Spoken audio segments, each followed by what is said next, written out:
Ini soalan nombor 13, soalan peperiksaan percubaan. Okay, jika kita perhatikan, okay, ini soalannya. Lalu y sama dengan 4 dilukis. Okay, ni. Okay, pada suatu satah tertisan. Okay, so soalannya, cikgu dah bagi tahu nak cari objek. Soalan A adalah dia bagi objek dan dia bagi nama penjelmaan. So, nama penjelmaan diberi adalah translasi. P adalah translasi, bergerak ke kiri 3, okay, kiri 3 dan bergerak ke bawah, bergerak ke kiri 2, ke bawah 3. Okay. Q adalah satu pantulan. Okay, so Q pantulan pada garis Y sama dengan 4. Okay, so nak tahu yang mana satu objek, tengok pada perkataan nyatakan koordinat imej bagi objek. So objek kita adalah 25. Okay, so bermula dengan titik 25, maka penjelmaan Q adalah, okay, Q adalah pantulan. So kita tulis kat sini Q adalah pantulan. Okay, Q adalah pantul. Okay, so kita pantulkan pada garis Y sama dengan 4. So 25, asal 25. So kita tengok, okey, titik 25 kita adalah kat sini. 25, ni objek kita. Okey, so sini objek dan pantul. Pantul lipat. Kat mana lipat? Lipat kat bawah, maksudnya lipat sebanyak 1 petak. Okey, maka balas balik 1 petak. Okey, sini 1, maka daripada tempat pantul ke bawah 1. Sebab dia pantul, garis pantulan di bawah, maksudnya imej terbentuk pun di bawah. Kalau garis pantulan di kiri, imej terbentuk di kiri. Kalau garis pantulan di kanan, imej terbentuk di kanan. Kalau garis pantulan di atas, imej pun terbentuk di atas. So jawapan kita adalah sebabkan pantul di bawah. So jawapan kita adalah 2. Okey, koordinatnya adalah 2, 3. So jawapannya adalah 2, 3. Okey. So dah dapat satu markah kat situ. Okey. So yang seterusnya, okey, yang seterusnya adalah P dulu baru Q. So P adalah translasi. P translasi, okey, dan Q adalah pantulan. Okey. So sekarang ni bermula dengan titik, masih lagi soalan kita 2, 5. Okey, 2, 5. Okey, kali ni adalah P dahulu, maksudnya translasi. P iaitu translasi. Okey. Translasi cikgu dah bagi tahu. Translasi kita adalah X dengan Y. So bila macam tu kita susun je.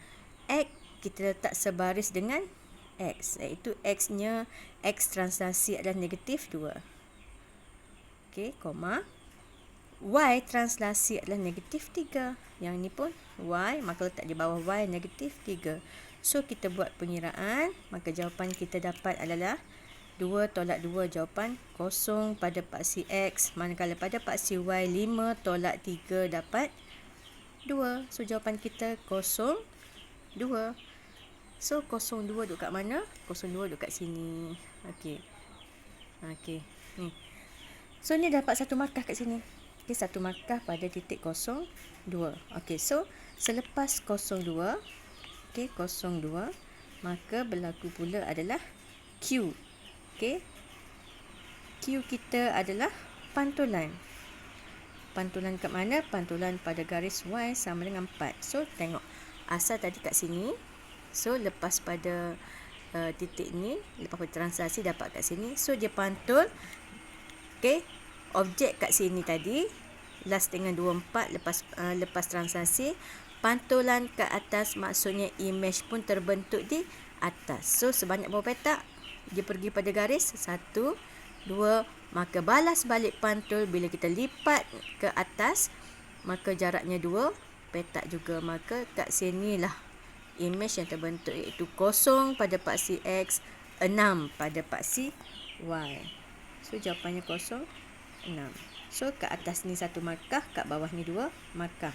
Okey, seterusnya untuk soalan B adalah, okey, kita susun dulu terlebih dahulu. Kita susun ikut kedudukan. Okey, so A, B, C, D, E, H, J, K, L, M. So H, J, K, L, M untuk cari bucu yang sepadan, dan P, Q, R, S, T.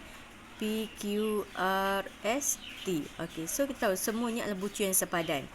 So ABC akan jadi yang kecil ni dahulu, okey, jadi kecil ni dahulu ataupun ABC membesar dahulu, barulah berpusing. Okey, so daripada ABCD jadi PQ, okey, jadi yang ni. Apa nama penjelmaan yang berlaku daripada yang ni? Ni adalah objek. Okey, dia dah bagi tahu kat situ adalah dia kata HJKLM ialah image bagi ABCD.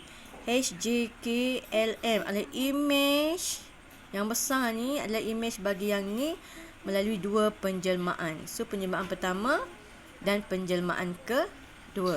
So dia kata V dengan U, maksudnya U ni adalah putaran, nampak jelas macam putaran, ataupun nak kata pantulan, boleh tak pantulan? Pantulan tak boleh sebab tak sama panjang, tak sama panjang bucu ni ke bucu ni. Putaran lah, putaran, dan yang ni adalah of course pembesaran. Tulis siap-siap U. U adalah putaran. Putaran sudut. Putaran sudut berapa? Kalau macam tu tiada garis yang selari. Kalau tengok semua garisan ni, garis AB selari tak dengan PQ? Selari tak? Selari satu persatu. Salah satu garis selari, maka dia adalah putaran 180 darjah. Kalau tiada yang selari, maksudnya putaran sudut 90 darjah. So satu markah kat situ. Seterusnya kita cari pusat putaran. Nak cari pusat putaran, cikgu kata bina huruf L, bucu ke bucu yang sepadan. Bina huruf L. Nampak huruf L, cikgu bina huruf L, bucu ke bucu yang sepadan. C padanannya dengan R. Betul tak kat sini? C, C padan dengan R. So bentuk huruf L yang jauh ataupun keluar daripada objek dan image. Kalau C yang kat atas ni, dia dekat dengan objek dan image ke dalam. Kita tak nak yang kat dalam, kita nak yang ke luar. So lepas buat L, kita bilang ada berapa petak? 1, 2, 3, 4, 5, 6. So daripada 6 bahagi dengan 2 dapat 3. So 3 tu kita bilang daripada atas. 1, 2, 3. Maksudnya tak cukup satu petak lagi nak tempat corner ni. Tempat corner ni, ni sini bucu tempat corner. So satu petak tak cukup. Bila tak cukup, maksudnya kita kena keluarkan. Disebabkan tak cukup, maka kita kena keluarkan lah. Tak cukup satu, maka keluarkan satu. Kalau tak cukup dua, maka keluarkan dua. Satu. Kalau kita bermula dengan bawah pun sama. Jawapan kita tadi 3. So kita bermula dengan sini. 1, 2, 3. So lebih satu pun sama. Tak cukup ataupun lebih. Istilahnya tak cukup atau lebih, kita keluarkan. Tak cukup atau lebih dari apa? Dari tempat corner. So bila kita keluarkan, duduk kat situ. So jika kita gariskan bucu satu ni, bucu ni dengan satu bucu lagi, maka contoh C dengan D, C dengan R, kita dapat. Dan satu lagi cikgu akan gariskan bucu yang sepadan lagi adalah B. Tengok yang paling dekat adalah B, dan yang paling senang kita tengok B dengan partner B dengan Q. B dengan Q. B. Sekejap lagi kita akan sambung daripada B kepada pusat, daripada pusat kepada Q. Tengok So untuk kita buktikan tadi sama ada pusat di 2, 4 ni betul ataupun tak, kita sambung C dengan R. Bucu sepadan C, partnernya adalah R. So kita tengok. Membentuk 90 darjah C kepada R. And then satu lagi adalah B dengan Q. So B dengan Q pun sama, membentuk sudut 90 darjah. So terbuktilah inilah pusat putaran. So pusatnya adalah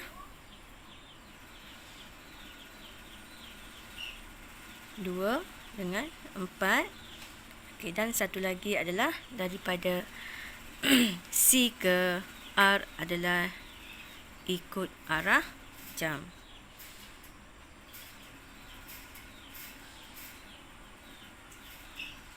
Dan satu lagi adalah pembesaran. Eja betul-betul. Pembesaran, okey, pembesaran adalah ada pusat. Okey, pusat pembesaran adalah kita gariskan bucu dengan bucu yang sepadan. Okey, sekarang ni kita tengok yang ni lah pula. Untuk pembesaran bucu mana? Okey, kita tengok bucu H padan dengan, okey, yang ni adalah pembesaran. Okey, so H partnernya adalah P. Okey, so kita sambungkan bucu H ke bucu P, panjangkan garisan. Okey, seterusnya kita sambungkan yang paling senang, J dengan, okey, huruf J dengan Q.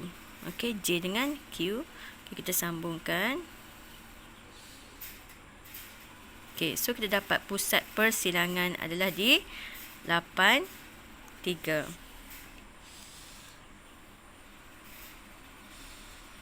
Dan faktor skala adalah K sama dengan panjang sisi imej adalah JH. Okey, JH bahagi dengan panjang sisi objek kita adalah QP, iaitu JH adalah 4, QP 2, jawapannya adalah 2. So K kita adalah 2. Selesai.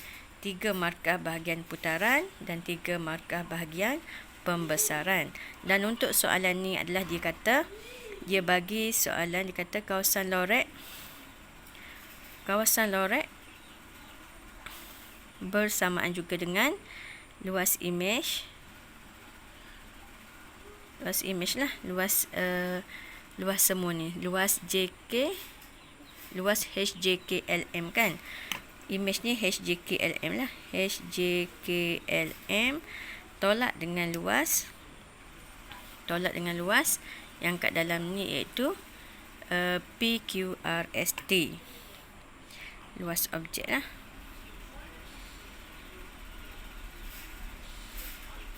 Iaitu PQRST lah. PQRST sama juga dengan luas A, B, C, D, E. Kan?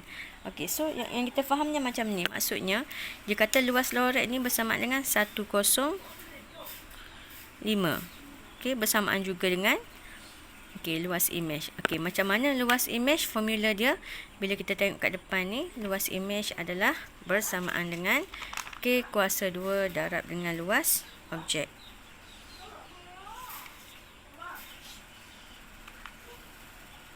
Okey, yang ni. Formula nombor 13. Okey. Luas imej sama K kuasa 2 darab luas objek. Okey, so luas imej bersamaan juga dengan K kuasa 2